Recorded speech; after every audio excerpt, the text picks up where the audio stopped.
পুরো বিশ্ব অচিরেই ঢাকা পড়বে বরফের আচ্ছাদনে, বাদ যাবে না একটি মহাদেশও। পরিবেশ ও জলবায়ুবিদরা বিশ্ব উষ্ণতাকে দায়ী করছেন, কিন্তু এমনটা মনে রাখা গুরুত্বপূর্ণ যে পোলার ভরটেক্সের প্রকোপ বৃদ্ধি পাওয়ার অর্থ এমনটা মোটেও নয় যে পৃথিবী শীতল হচ্ছে।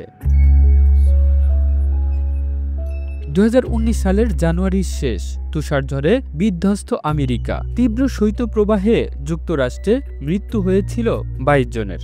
আমেরিকার বহু প্রদেশ বরফের চাদরে ঢাকা পড়েছিল। Dakota, Minnesota, Illinois, Iowa, Indiana, Michigan, New Hampshire, Wisconsin, New York এবং পেনসিলভেনিয়ায় তাপমাত্রা নেমেছিল হিমাঙ্কের অনেক নিচে। এমনকি উষ্ণ টেক্সাসেও ঠান্ডা হাওয়া বইছিল হু হু করে। এরপর 2023 সালের ফেব্রুয়ারি আমেরিকায় সতর্কতা জারি করে national oceanic and atmospheric administration NOAA।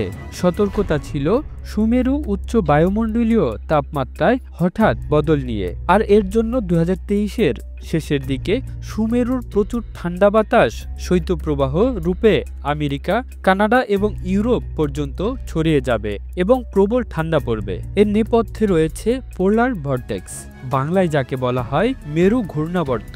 এটি দুই মেরুকে ঘিরে থাকা বিস্তীর্ণ অঞ্চলের নিম্নচাপ এবং ঠান্ডা হাওয়া। এটি গ্রীষ্মে দুর্বল এবং শীতে শক্তিশালী হয়।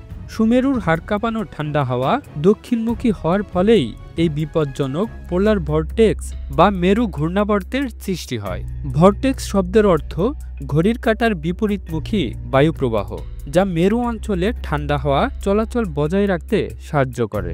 উত্তর গোলার্ধে শীতের সময় মেরু আবর্ত আরও প্রসারিত হয় এবং দক্ষিণের দিকে দ্রুত গতিতে ঠান্ডা হওয়ার স্রোত পাঠায়। শীতে এমনটা প্রায় রোজ হতে থাকলে আমেরিকার মেরু বাতাসের প্রকোপ বাড়ে।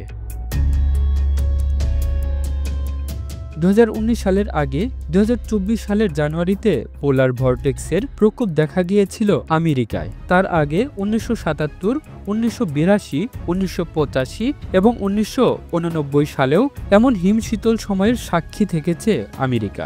তবে খুব শিগগিরই শেষ হয় মেরু ঘূর্ণাবর্তনের খেল।